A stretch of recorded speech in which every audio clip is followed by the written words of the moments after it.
Galileo Galilei was the greatest astronomer of all time. His discoveries in the 16th and 17th centuries shocked the establishment, including the Catholic Church, which at the time believed the Earth was the center of the universe. Armed with his telescope and a brilliant mind, Galileo proved them wrong. The Earth actually revolves around the sun. And for this assertion, he would be condemned to a tragic life.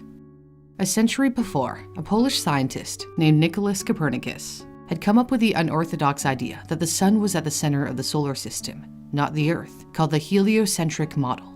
Copernicus's theory was just that, a theory. Galileo proved Copernicus was right. He challenged many preconceived notions through a rigorous process of testing.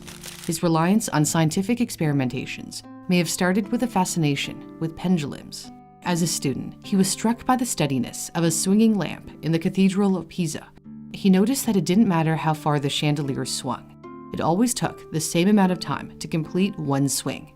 Galileo used his own pulse to measure time, as there were no wristwatches back then.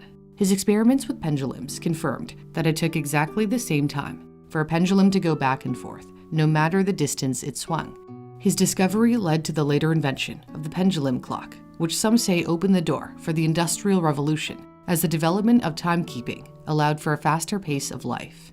Galileo's discoveries brought him some fame. He gained a teaching position at the University of Pisa, the same university where he dropped out a few years earlier. His father insisted he study medicine, though he was more interested in math, and never graduated. While teaching at the university, academics argued over Aristotle's belief that heavier objects fell faster than lighter ones. Most scientists agreed with the ancient philosopher. Galileo did not. He reportedly set up a demonstration at the Leaning Tower of Pisa to prove Aristotle and his colleagues wrong. If a heavier object falls faster than a lighter one, as Aristotle maintained, it would look something like this. But Galileo showed that all objects, regardless of their mass, freefall with the same acceleration. He was right, but his smugness did not win him many friends. His colleagues felt he got a kick out of proving them wrong. Galileo's contract with the University of Pisa was not renewed. Fortunately, he found another teaching position at the University of Padua. He needed the work, as his father had died, and he was entrusted with the care of his younger brother, Michelangelo Galilei, who became a composer. During his nearly two-decade tenure at the University of Padua, his fame increased. In 1600, he met Marina Gamba, a Venetian woman with whom he had 3 children out of wedlock, a son and 2 daughters. Worried that his daughters wouldn't marry well, he urged them to become nuns in a convent near Florence, despite the fact that he had run into trouble with the Catholic Church. Galileo had challenged the Church's official position that the Earth was the center of the universe. It all began in 1609, when he learned of a simple telescope built by a Dutch spectacle maker. It was a mysterious invention that could make distant objects appear closer. He soon built telescopes of his own. Some Venetian merchants saw their value as a navigational tool and were eager to get their hands on them. While they did eventually find their way to the decks of sailing ships, Galileo's ambitions extended beyond the seas to the skies. He used his telescope to make startling discoveries.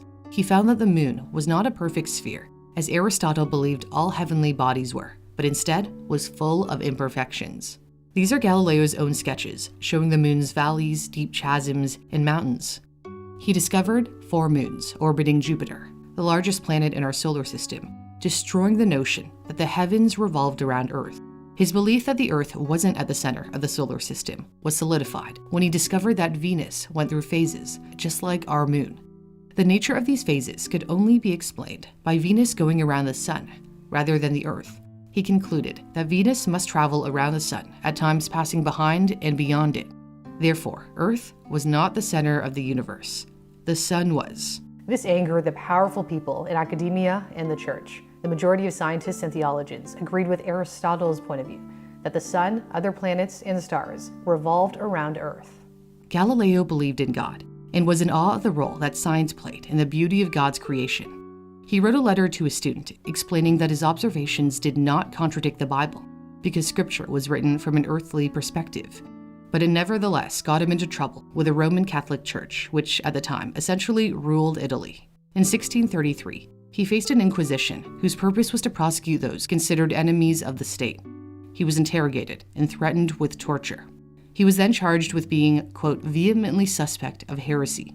and agreed to plead guilty and was forced to recant his scientific discovery in exchange for a lighter sentence. His punishment was house arrest for the rest of his life. Authorities banned his book, championing his belief in a sun-centered universe, and he had to stop teaching or otherwise spreading his, quote, heresy. Galileo spent 9 years under house arrest at his villa in Arcetri near Florence before dying on January 8, 1642, at the age of 77. It took more than 350 years for the Vatican to formally acknowledge its mistake. In 1992, Pope John Paul II apologized and officially declared that Galileo was right. Galileo's work influenced scientists for generations to come, including Sir Isaac Newton, who developed the law of gravity. I did a story about Newton, which I'll link in my description. Today, astronomers refer to Jupiter's 4 moons as the Galilean satellites in honor of him. In the centuries that followed Galileo's telescopic observations, telescopes have grown in size and power, revealing secrets of the universe that even he could never have imagined. If you're passionate about space, my friends at Curiosity Stream have a wealth of incredible space documentaries, including one on the James Webb Telescope, the world's largest, most advanced, and most expensive telescope ever. Their space documentaries will enlighten, entertain, and inspire you to perhaps one day travel beyond our planet. There are thousands of entertaining documentaries. My favorite is the Redesign My Brain series on training your brain to improve your attention, memory, and thinking speed. You can sign up for Curiosity Stream for only $14.99 for the entire year with my custom link, not month, but year. Just head to curiositystream.com/newsthink, which I'll link in my description and pinned comment. Thanks for watching. For Newsthink, I'm Cindy Palm.